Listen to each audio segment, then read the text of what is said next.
Times. Thank you for joining us at 5. I'm Dawn Hasbrook. I'm Scott Shiner. We begin with hidden cameras in Hinsdale. A spa owner arrested for recording customers without their consent. This is all just coming to light, but these charges have been in the works for a while. Casey Cronus is live in Hinsdale with what we know. Casey.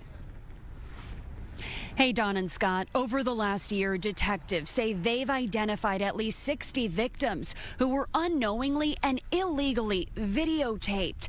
Reflection Spa is owned by 51-year-old Jason Spencer, who's been charged with 5 felony counts of unauthorized videotaping. Located near First and Washington on the 2nd floor of a commercial space. Police say they were tipped off to a possible hidden camera in December of 2024. Officers then found hidden cameras in treatment rooms, along with a recording device and a hard drive.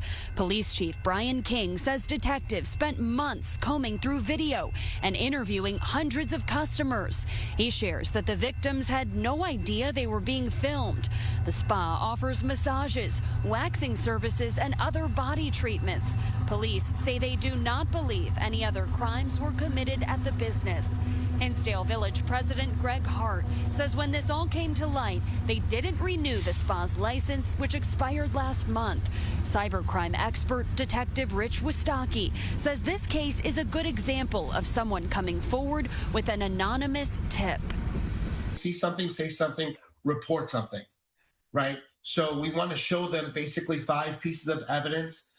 We want to make them to have screen captures of what they think is going on. Written statements. Don't report to anybody else but the police. You know, don't go on social media and say, hey, this, that, because you could be opening yourself to liability. So you want to have the professionals come in, you know, like the state attorney's office, the internet crimes people to come in, and you want to have that reporting done. Now, Spencer is not currently in jail, but is due back in court next month. We have requested a statement from either him or his attorney on these criminal allegations, but have not yet heard back. Reporting live in Hinsdale, Casey Cronus, Fox Chicago. Well, Casey, bundled up for good reason. Check out the skyline and really the foreground. My understanding, Emily, is that there is a good swath of Lake Michigan that is iced over right now. Yes, that's right. We've seen a lot of ice development over the last week and a half or so, of course, because of all of the sub-zero temperatures that we had. And even going forward, the next couple of days, that's going to continue because we don't have much of a warm-up in store for us. We're staying in the teens for your high temperatures through this work week, and then over the weekend we'll slowly start to warm things up. Something else that we're tracking is going to be some lake effect snow that's going to develop late Thursday night into Friday. I think all lake adjacent counties, so places like Lake County in Northeast Illinois, Lake County, Northwest Indiana, Porter, LaPorte, of course, Cook as well. We're going to be seeing some accumulating snowfall here Friday and into Saturday. That's going to shut off going into Sunday, but then Monday we do have a chance of at least a couple snow showers moving through. Your temperatures right now, we're sitting in the teens. We have wind chill temps that are right around 0 for a lot of us. Tonight, wind chills are going to be dropping to about 5 to 15 degrees below 0. But I'll leave you with some good news here. We have temperatures topping near 30 early next week. So we're getting back to normal for a couple days next week. Those details coming up. Shocking new details tonight in a Downers Grove murder. Court documents reveal a woman was stabbed 70 times. Leslie Moreno joins us live with the new developments. Leslie. Hey guys, good evening. Yeah, family is actually holding a vigil as we speak right now for Eliza Morales. You can see her behind me. Friends and family have gathered outside the unit where this all took place. You can see they have brought flowers, candles. They're celebrating her life right now. Yeah, according to those court documents, the 30-year-old mother and the suspect met online to finalize here a truck sale. The suspect initially denied involvement, then confessed to the killing, claiming he was angry about the condition of the truck. 19-year-old Nedas Ravukas appeared in court this morning. He's being charged with first-degree murder in connection to the death of 30-year-old Eliza Morales of Downers Grove. Police say the fire was reported just after 6 p.m. on Monday along the 2300 block of Ogden Avenue. Investigators say the fire was intentionally started in the kitchen stove and the front door. Prosecutors say the fire was started after the stabbing. Rabucas confessed to starting the fire, destroying her phone, and dumping evidence in multiple locations. During the attack, Eliza allegedly told him she was pregnant. Prosecutors say the unborn child died due to the mother's fatal injuries. After the fire, Rabucas allegedly changed his bloody clothes at a nearby Ace Hardware. That's where he also got rid of that evidence. Court documents also suggest Eliza was still alive when the fire was started and tried to escape. Prosecutors say the family dog was also stabbed between the eyes but was able to escape once that fire started and survived. Family tells us Eliza leaves behind a husband and a 2-year-old daughter. Again, that vigil is taking place right now here behind me outside that unit where this all took place. We will have more on this coming up tonight at 9. For now, reporting live here in Downers Grove, Les Moreno, Fox, Chicago. 2 federal agents involved in the deadly shooting of an ICU nurse in Minneapolis are now on administrative leave. But tensions are still high in the city. Terrence Lee is here with where things stand tonight. Yeah, Scott and Dawn, Alex Preddy was shot and killed by a Border Patrol agent Saturday. Today, DHS confirmed the 2 agents that fired their guns have been on leave since then. This is the second time federal agents have killed a U.S. citizen in Minnesota this month. Despite efforts to ease tensions, ICE operations and confrontations are still happening there. At least one person was pepper sprayed today. Another person was detained. The border czar is leading things there now. He has met with the governor of Minnesota and also the mayor of Minneapolis. The mayor says the meetings were productive, but stresses the city will not enforce federal immigration law. That prompted a strong reaction from the president, who accused him of, quote, playing with fire. Certainly a step in the wrong direction. We want that state and local cooperation to allow us to take criminal illegal aliens from the jails once they've served time, and so they're not re-let out back into Minnesota. We also saw things escalate last night when police arrested and charged the man after he sprayed a congresswoman with an unknown substance during a town hall. She appeared shaken and angry. She wasn't hurt. Republicans and Democrats are also putting more pressure on the DHS secretary to leave her post. Clearly doesn't know how to manage. She's never managed a large organization, and she's failing at every possible measure of the job. Looming over all of this, some Democrats upset over the recent shootings in Minnesota are threatening a government shutdown if Republicans don't separate DHS funding from a larger spending package. Dawn. Thank you, Terrence. A teacher in West Chicago is on administrative leave and facing calls to lose his job. The Gary Elementary School teacher posted "Go ICE" on his Facebook page last week. The school district tells us he submitted his resignation right after, before an investigation could happen, but he withdrew it before the board could approve it, which allowed him to come into work on Monday. He ended up being put on leave pending the outcome of an investigation after a meeting that day. Mayor Johnson is vowing to hold ICE agents accountable for criminal conduct, saying there is, quote, no such thing as absolute immunity in America. This is not about politics. This is about a more fundamental idea that in our country, nobody is above the law. There's no such thing as absolute immunity in America. If you commit a crime, you should be tried like anyone else, regardless of the badge on your chest or the mask that's on your face.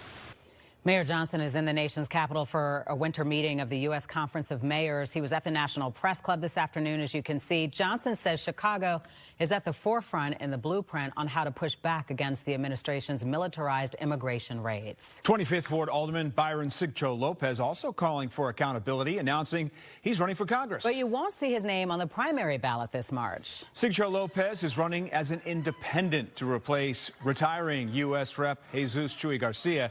He missed the deadline to apply as a Democrat. His opponent, Patty Garcia, the congressman's chief of staff, is running opposed after Garcia announced his retirement just hours before the primary filing deadline. When ICE was attacking our Halloween trick-or-treaters, gassing our communities, kidnapping our neighbors, Patty, our mentor, mapped out an old-school establishment, anti-democratic backroom deals, and decided to hide the fact that this was planned all along.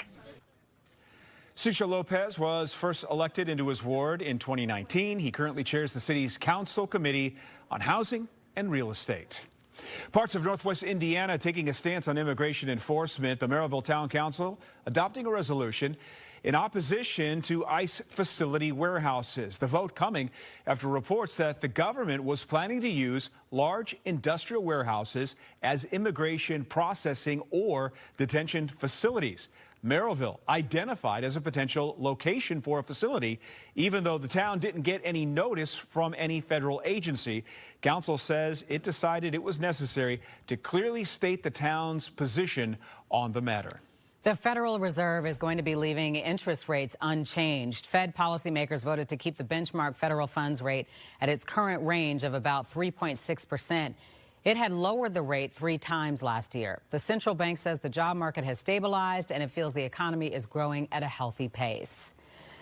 As you know, Indiana is trying to get the Chicago Bears to move. The state Senate just passed a bill that sets up the money side of the building that stadium in Northwest Indiana. Senate Bill 27 passed 46-2. What it does is create the Northwest Indiana Stadium Authority, and that is the group that would help pay for an NFL stadium. The bill still needs to pass the Indiana House and get signed by Governor Braun. Lurie Children's wants to open an inpatient hospital outside of Streeterville for the first time ever. First, reproductive rights and healthcare access are being strengthened in Illinois. We'll tell you why. TV Smash.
Illinois Senator Tammy Duckworth getting into a war of words with the U.S. Secretary of State. Duckworth and Marco Rubio went at it during a Senate hearing today. Political reporter Paris Schutz has more on that fiery exchange. Yeah, and it's drawing some condemnation from the vice president and then some reverse criticism of the vice president. We'll get into that in a second, but Duckworth tried to corner Rubio on President Trump's strategy in Venezuela and on immigration and whether or not the U.S. is at war. Duckworth repeatedly asked Rubio about the president invoking the Alien Enemies Act as a pretext to conduct mass deportations and police along the border. These groups have waged war on the United States. They have waged, for example, Tren de Agua is not just a criminal gang presence in our street. It is a criminal gang directly responsible for narco trafficking. The Trump administration has acknowledged that the vast majority of the men it rounded up and deported to torture under this law had no criminal records whatsoever. We didn't torture Independent, anybody. over 75%. Who did we torture? We haven't tortured anybody. We've arrested people that are members of gangs, and we've deported them. We don't want gang members in our Investigations country. have found that many of the men were here legally. If the administration is willing to lie about who it's targeting under this law, what protections do totally innocent people have against abuse? Again, I want to ask you, will you advise the president to rescind his invocation of the Wartime Alien Enemies No, of course Act? not. I mean, these are people that are threats to the national security of the United States. So this tense exchange happened at the Senate Foreign Relations Committee today on the Hill. Although immigration and deportation is under the purview of the Department of Homeland Security, Duckworth is focusing on the Secretary of State's role here in deporting residents to foreign detention centers and some of the deals with countries like El Salvador. Now, the exchange drew a comment from the vice president in an attempt at humor. J.D. Vance tweeted, quote, "Watching Tammy Duckworth obsessively interrupt Marco Rubio during this hearing is like watching Forrest Gump argue with Isaac Newton." Now, Duckworth since responded with a tweet of her own saying, quote, "Forrest Gump ran toward danger in Vietnam. Your boss ran to his podiatrist crying bone spurs. Petty insults at the expense of people with disabilities won't change the fact that you're risking troops' lives to boost Chevron's stock price. It is my job to hold you accountable." End quote. That's the tweet from the senator. Also today, Senate Democratic leaders listing their revisions they would like to see to ICE and immigration deportation if they are to support the funding package for DHS. If not, shutdown begins on Friday. Dawn and Scott. All right, Paris, keep us updated. Thank you. A former Loretto hospital executive has been arrested abroad. Anash Ahmed, pictured here with Eric Trump, was detained in Serbia in November, and now the U.S. is hoping to extradite him. It was first reported by Block Club Chicago. He's accused of embezzling millions from the taxpayer-funded Loretto Hospital. You might recognize Ahmed. He was also accused of defrauding $300 million from the feds in a COVID testing scheme a few years ago. New findings tonight from Northwestern Medicine shows that heart disease hits men a lot earlier than women, often in their mid-30s. This is a long-term study. It followed some 5,000 adults for 30 years. What researchers found is that men reached early signs of coronary heart disease up to a decade before women. While factors like blood pressure and smoking explain some of the difference, researchers say other biological or social factors may also be involved. Heart disease screening and prevention typically begins around 40, but this study now suggests men should get screened earlier, in fact, before the age of 35. Illinois is taking a big step forward for health care access and reproductive rights. The governor announcing the launch of the Prairie State Access Fund, a public-private partnership to build a more connected reproductive access system. It is a new initiative from the Michael Reese Health Trust and private donors. This fund will connect donor support to organizations already protecting access to care. Donations will help clinics across Illinois remain open. The Prairie State Access Fund will help ensure Illinois continues to be able to meet the needs of our residents and anyone who crosses state borders to seek care here because they're not able to access the health care services they need in their home state. In the face of the anti-woman and anti-LGBTQ campaign being waged by right-wing extremists, our state has taken a leading role in protecting individual freedom and bodily autonomy. As one of the very few states in the middle of the country that's protecting the right to comprehensive reproductive care, Illinois is supporting care for people who often have nowhere else to turn. Pritzker says this sends a message that Illinois trusts women to make their own decision about their bodies. And they add that Illinois receives more people from other states seeking abortions than any other state in the nation and is now serving nearly 1 in 4 people nationwide who must travel for care. Lurie Children's is planning on expanding to the western suburbs. There is a proposal to bring a pediatric hospital to the Downers Grove area. Plans include a pediatric emergency department, surgery suites, and key pediatric specialties, including oncology and cardiology. This would be Lurie Children's first inpatient hospital outside of their primary Streeterville location. We spoke with the president and CEO on Chicago Live, who tells us they want to meet the needs of a growing population of families in the area.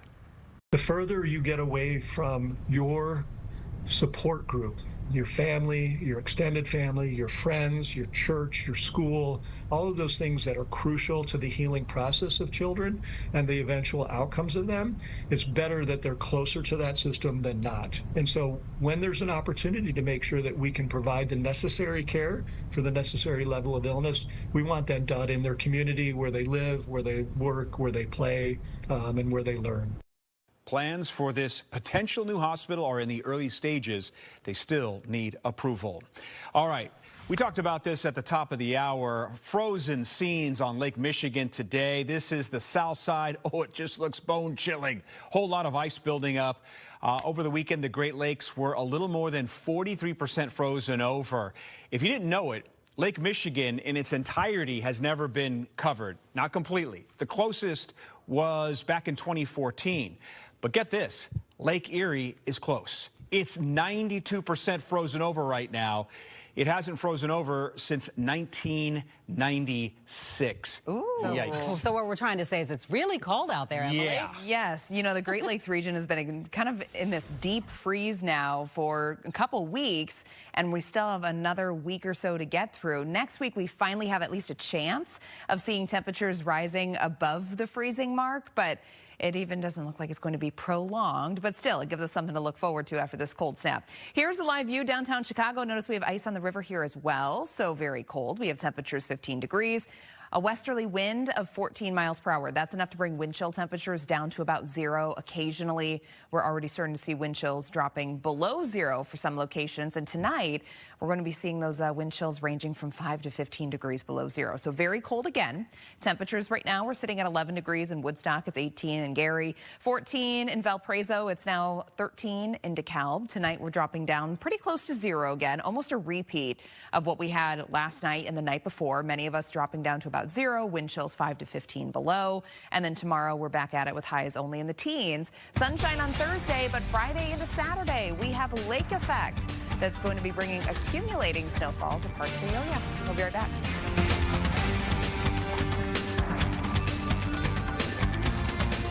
It's Teenage Mutant Ninja Turtles.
The FBI raiding the Fulton County, Georgia election office today. Officers said to be executing a search warrant related to the 2020 presidential election. The new election hub and operation facility opened in 2023, and that year, former Fulton County DA Fani Willis charged President Trump and more than a dozen of his allies with racketeering and other crimes related to attempts to overturn his defeat to Joe Biden. Now, that case was later dismissed in November of 2025 after Willis was disqualified for a conflict of interest.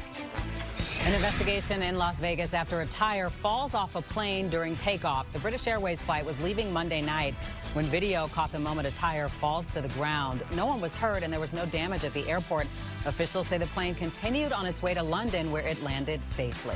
The swift-moving measles outbreak in South Carolina has become the largest in the U.S. since the disease was eradicated a quarter century ago. So right now there are 800 confirmed cases, the disease spreading to other areas. Cases in North Carolina, California, Washington State, all linked to the South Carolina outbreak. Measles is one of the most, if not the most contagious virus we know of. Now, this outbreak, like the one in Texas last year, has been linked to declining vaccination rates. The spread of measles over the past year has left the U.S. at risk of losing its elimination status. An unusual thing to be on the lookout for, a stolen bear. Take a look. Police in Michigan say a 6-foot-tall taxidermied black bear was snatched from someone's front porch. Video shows the thief dragging the bear away last week. The bear was wearing a ring, necklace, a fake sheriff's badge, and a holster with a toy gun. Mountain lion, seen roaming the streets of San Francisco, captured, spotted Monday, on the run for hours. Authorities did nab it yesterday. They had to tranquilize the 77-pounder. The 2-year-old male was then evaluated, deemed healthy, and released back into the wild. We have an update on one of California's most famous couples. For the last couple of years, we've been telling you about the viral bald eagles, Jackie and Shadow. Well, they just laid their first 2 eggs of the 2026 nesting season. Jackie laid a clutch of 3 eggs last year and the year before. Friends of Big Bear Valley say bald eagles, like Jackie, practice delayed incubation, waiting to fully warm the eggs until the last one is laid. Smart bird. This helps the eaglets hatch closer together, improving their chances of survival. If Jackie lays a 3rd egg, it could happen in a few days. Let's go to Florida, because we always do every day, right? This is one fast mouse getting in a workout on an exercise wheel. Apparently, we're told this is not being sped up. People online love this guy. Some say they should call him Speedy Gonzales. Some asking if the staff has fed it some Red Bull. Still ahead on the news at 5 is TikTok breaking the law. Yeah, people accusing it of suppressing certain videos on the app. We continue to get your message and your phone calls about your high NIPSCO bills. And while Indiana state lawmakers debate on what kind of relief they're going to give residents of Indiana, we met one man who feels like his only solution is moving out of Indiana and moving back to Illinois. We'll show you why. I'm Katja Carlson. Only 2 more NFL coaching vacancies remain after someone with Chicago ties takes over in Cleveland. And Giannis wants out of Milwaukee, while 2 Bulls are prime trade candidates ahead of next week's NBA trade deadline. That and more come your way later in sports. During the President's Day sale.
Now at the bottom of the hour, there is a statewide campaign to create better safety standards when it comes to working in extreme weather. Well, people on the southeast side not backing down their new push to stop a quantum computing campus. First, your calls and messages keep coming into our newsroom about your high NIPSCO bills. Yeah, one man tells us he's at a point where he wants to move back here to Illinois. Brett Pagansky is live in Maryville. Brett, he's one of many who are fed up with their bills.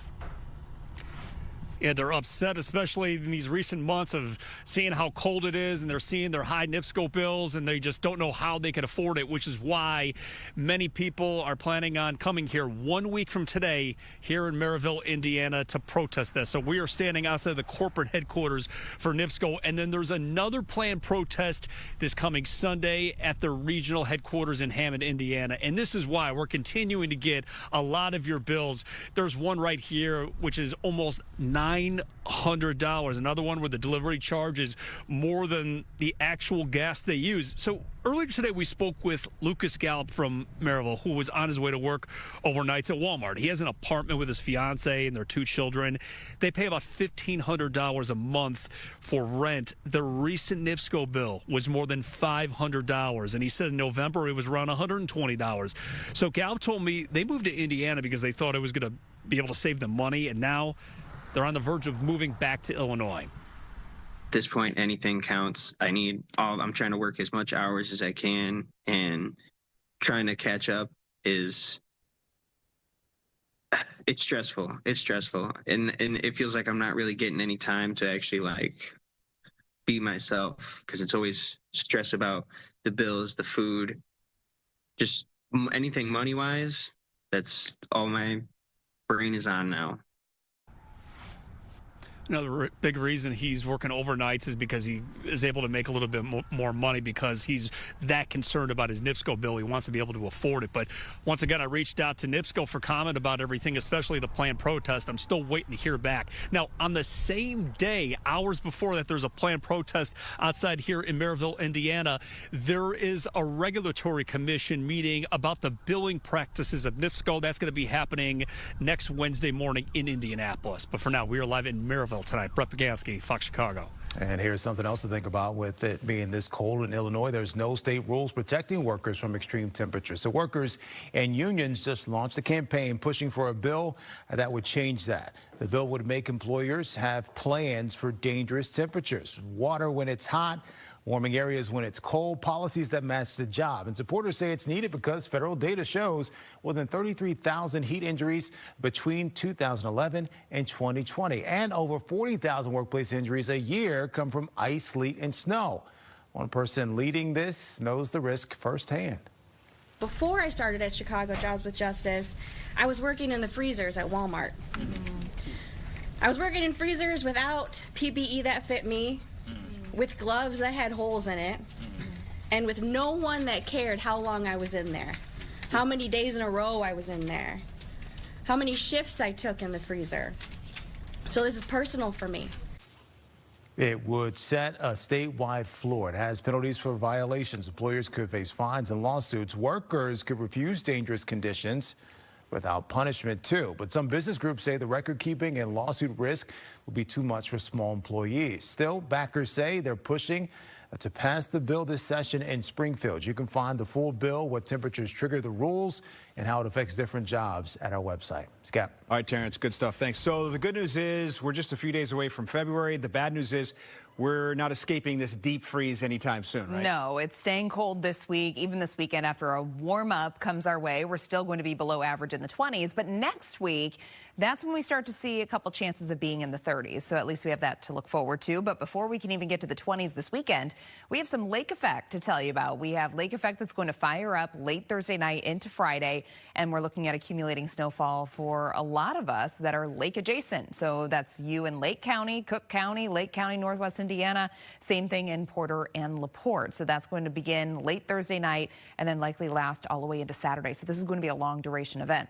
Temperatures right now, we are sitting in the teens. We have wind chill temps that are pretty close to 0. Actual air temperatures tonight are going down to near 0. We'll have wind chills 5 to 15 below.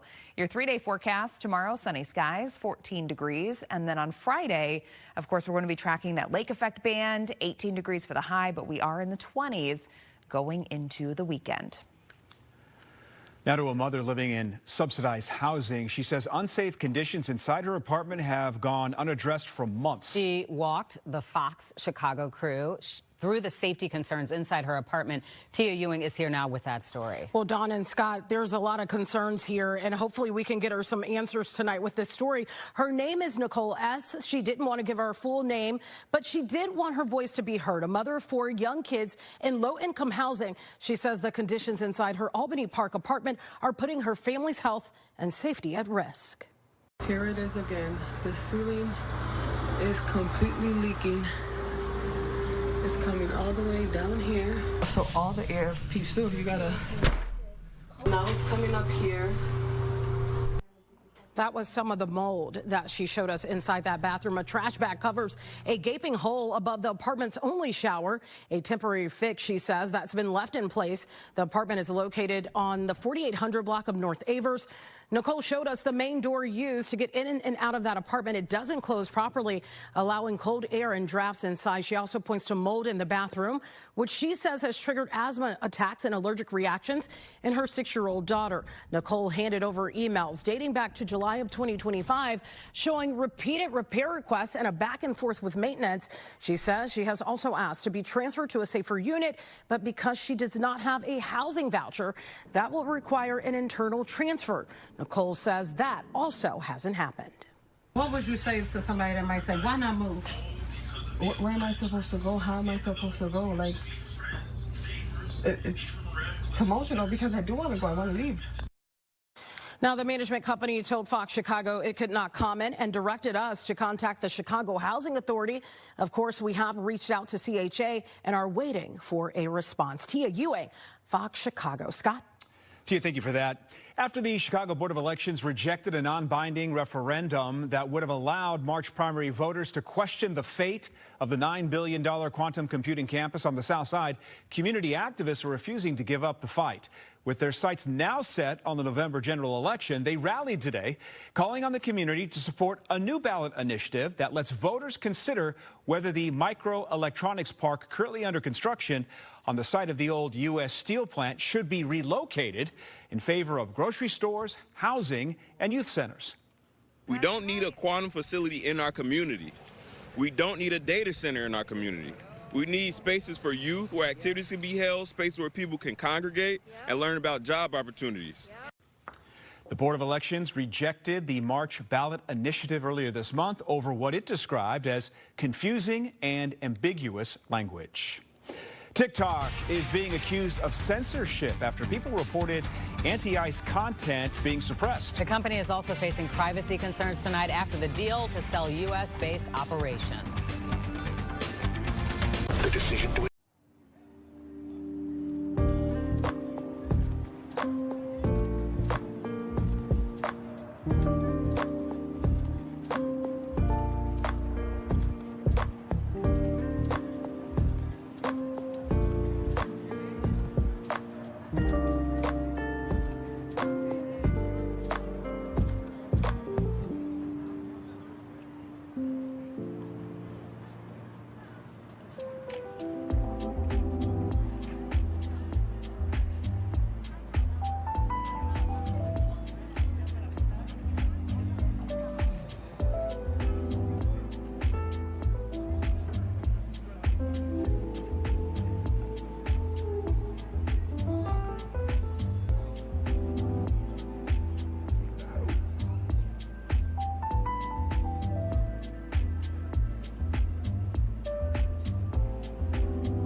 Okay, so TikTok now adjusting to a new ownership structure here in the U.S. In fact, just finalized last week. And just days into that change, there are censorship claims, technical problems, and a report of a surge in videos being deleted. Sylvia Perez is here to explain it all. Yeah, Don and Scott, a lot of users are saying that anti-ICE content and videos related to Jeffrey Epstein are now being suppressed by that app. There were so many complaints, in fact, in California, that the governor says he is now launching a review to investigate whether that app is breaking the law. TikTok is blaming the issues on a power outage at one of its U.S. data partner sites. The company says the outage led to bugs such as creators temporarily seeing 0 views on their videos, even if people had looked at them. A data privacy expert we spoke to says now that the company is U.S. owned, privacy laws require them to reveal what data it collects and how it's used, including for content moderation and potential criminal cases. They're collecting your immigration status. They're collecting your sexual orientation. They're collecting your demographics, hobbies, everything about you. They know. They're tracking your location. We've always theorized it, and we kind of knew, but didn't know. Well, now it's out there in the open. People are seeing it. California State Senator Scott Wiener says a TikTok video he posted on Monday morning criticizing ICE and mentioning the Minneapolis shooting received 0 views. He has nearly 50,000 followers. He says that has never happened, and he believes TikTok is suppressing criticisms of ICE. Don? Thank you, Sylvia. Another day of the freezing cold, and a whole lot of snow could be heading our way. Yeah, in fact, Emily's tracking potential lake effect could be hitting us later this week. Her full forecast after the break. 2 Bulls players' names circulating as the NBA trade deadline approaches next week, and one of the biggest NBA stars is being shopped. And then there were 2. We're talking about the NFL coaching carousel. Only 2 more vacancies remain. And for once, the Bears have continuity with their head coach and quarterback. Dan Wieder and I discuss the importance of it next in sports. Welcome to basket.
She's never been happier.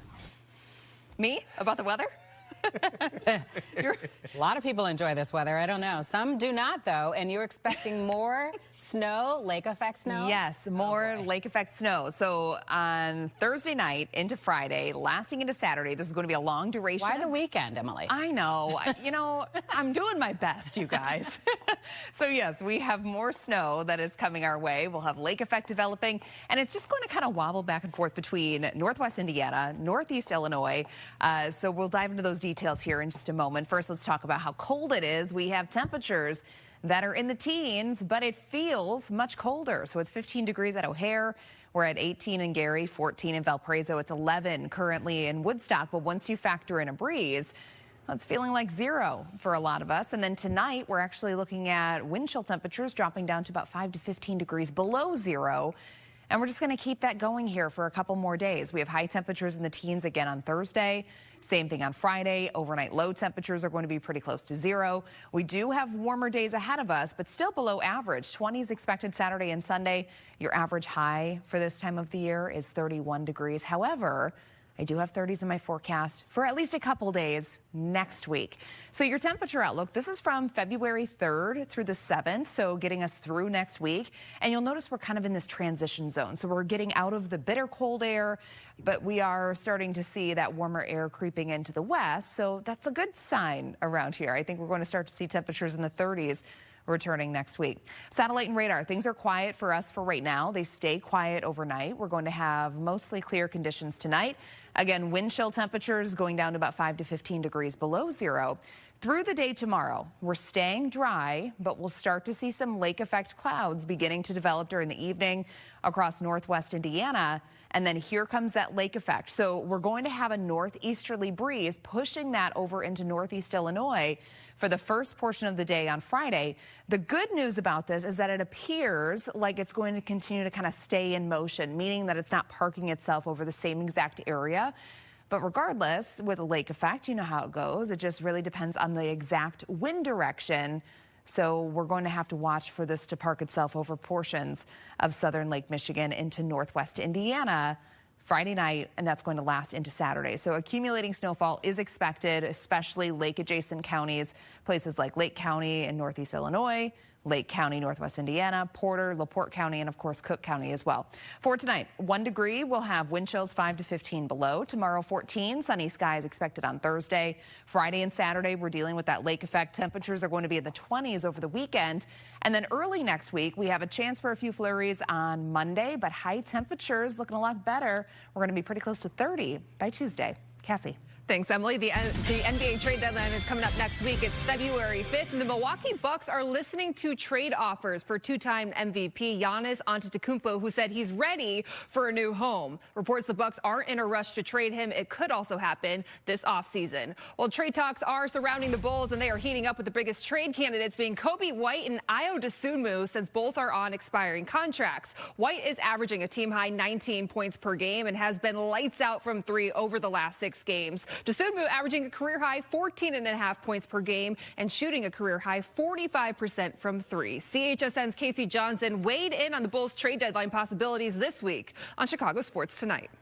It's pretty established throughout the league that the Bulls would be open to moving some of these expiring contracts for the right price. They're not going to make a trade just to make a trade. But when you have 7 players headed for unrestricted free agency, if you let all 7 of those players walk for nothing, you're in a bad situation. So if the right opportunity presents itself where you can add some young talent or some draft picks and get rid of one of these expiring contracts so you safeguard against losing them for nothing, then it's something you got to look at. It's not to say the Bulls don't like Kobe White. They love Kobe White, but when you've got that many players headed unrestricted free agency, you sometimes have to be proactive about that situation and get out in front of it. The league-wide impression is the Bulls are listening to, calls that they're getting. Tonight's game against the Pacers is the start of a pivotal stretch for the Bulls. Their game January 8th against Miami was actually rescheduled because of excessive condensation at the United Center. That's on Thursday, meaning they'll play 4 games over 5 days, with 3 of them against the Miami Heat. The Bulls are 23-23, 9th in the Eastern Conference. And then there were 2 vacancies left in this NFL coaching cycle as the Browns named Todd Monken as their new head coach. Monken spent the last 3 seasons as the Ravens offensive coordinator, coaching Lamar Jackson Jackson. He previously served as the Browns OC and has ties to Chicago. The 59-year-old is from Wheaton. Now, the Bears don't have to worry about head coaching changes this offseason. The Athletic's Dan Weeder and I discuss the importance of having continuity around Caleb Williams on Chicago Sports Tonight. I would say that when you look at this offense and you consider the continuity that they will bring back, most significantly the continuity between play caller and quarterback, you feel really strongly about the momentum that can carry forward. I know Ben said that none of this carries forward. There is no building on this, but that part of things will carry forward. And the relationship that was built between Ben Johnson and Caleb Williams, you bring them back together and then you surround them with people that they're already familiar with. You should be able to hit the ground running very quickly during the spring, and that should set you up for a successful training camp. Plenty more NFL talk coming your way. More reaction to Bill Belichick not being a first ballot Hall of Famer. And should Aaron Rodgers go back to Pittsburgh for one more year? That's coming up on Chicago Sports Tonight. Catch it at 6 o'clock on Fox Local and tonight at 9:30 right here on Fox Chicago. Well, former Blackhawk Patrick Kane making more history last night, assisting on a goal by another former Hawk, Alex DeBrincat. And with that, he ties Mike Modano for most career points by a U.S.-born player, a record that had been held since 2007. Kane can pass Modano when the Red Wings host the Capitals tomorrow night. And the Chicago Bandits are returning to Rosemont in 2026, bringing professional softball back to the Chicagoland area. The Bandits were founded in 2005 as part of National Pro Fast Pitch. They'll play this year as part of the Athletes United Unlimited Softball League and will play at the stadium at Parkway Bank Sports Complex in Rosemont. Today is a really, really big day, and we couldn't be more excited. So thank you, Chicago, for coming out and supporting in waves. What a gift it is to be able to see this come to fruition. And we've been in Chicago the last couple summers, thanks to Mayor Stevens, and we haven't gone anywhere, but then to finally get a team back here now in Chicago, I know Chicago's ready, and I know you guys will show up and show out. The Bandits' home opener will be Saturday, June 13th. That's it for sports. We'll be right back.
A cute pup date to tell you about at Brookfield Zoo, Chicago. Yeah, adorable African painted dogs born back in November, but they just made their first visit to the vet. Complete exams. Turns out the litter is made up of 5 females, 5 males. The pups will stay behind the scenes for a little longer before their debut in the spring. Oh my goodness. I need the date of when they're available for the public to see. I know. Look at that. I love Look the at close-ups. that. Look at those ears. Send us more close-ups. Yes. Really cute. Yeah, I love her. I love her.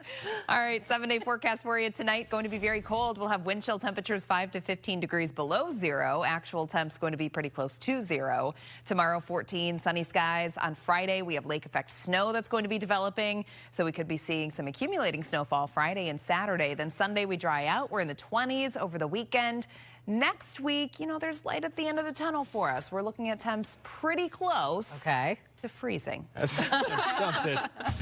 Like your optimism. Thanks for joining us at 5. Now you can stream us on your smart TV with Fox Local. Or on all the streaming platforms. Family Feud is next. We'll see you back here at 9.